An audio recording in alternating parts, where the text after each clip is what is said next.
এই LG top loading washing মেশিনটা আজকে চেক করতে এসেছি।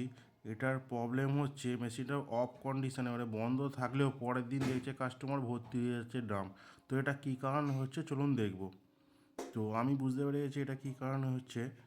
তো এটার ভালভের প্রবলেম আছে, দেখুন এখান থেকে জল লিক করছে।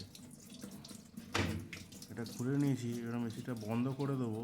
তো এখান দিয়ে দেখুন ভালভ থেকে লিক করছে, যার জন্য ফোঁটা ফোঁটা ফোঁটা করে জল পড়ে পড়েই সারা রাতে ভর্তি হয়ে যাচ্ছে। চলুন এইটাকে রিপেয়ার করার চেষ্টা করবো, রিপেয়ার করে আশা করি হয়ে যাবে। এই ভালভটায় প্রবলেম আছে, তো ভালভটা খুলে নিচ্ছি।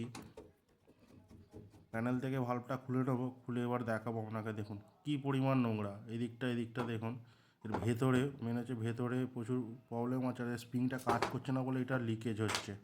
তো একটা একটা করে সব খুলে নিয়েছি পার্ট, এটাকে ওয়াশ করে দেবো, ভালো করে পরিষ্কার করে নেবো। দেখুন কত নোংরা, স্প্রিংটাও কাজ করছিল না। তো এটা ভালো করে অ্যাসিড দিয়ে পরিষ্কার করে নিয়েছি, এখন ফিটিংস করে দেবো। আর এর এই যে এই রাবারটা, কালো রাবারটা, এটা ভালোভাবে ফিটিংস করতে হয়। এই কালো রাবারের গ্রুপে না লাগালে জল লিক করবে।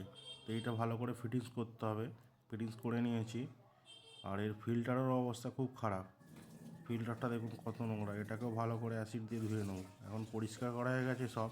তো একটা একটা করে ফিটিংস করে নিয়েছি, ফিটিংস করে এবার লাগিয়ে দিয়েছি। এখন দেখুন জল খুব আরও প্রেশার বেড়ে গেছে জলের।